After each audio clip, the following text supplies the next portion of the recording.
Esa venta, esa colocación de productos se estaba haciendo en base a informaciones erróneas. Eu lle vendín a miña familia, lle vendín estes produtos, por lo tanto, en aquel momento eu nunca leín a letra pequena destes produtos. Éramos nós quen lle ofrecía este produto aos clientes,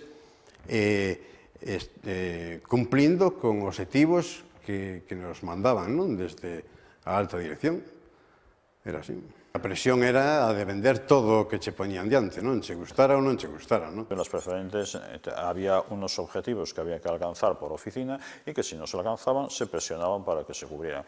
Las plantillas hemos sido durante todo este tiempo los receptores de la lógica e indignación de los ciudadanos. Na banca casi ninguén pon en duda de que o banco que tes detrás te está respaldando e diante de un produto que salga mal, se ti confías en que o banco no que tes depositado toda a confianza vai responder, entendes que no momento en que ese produto falle lle farán frente á devolución do diñeiro.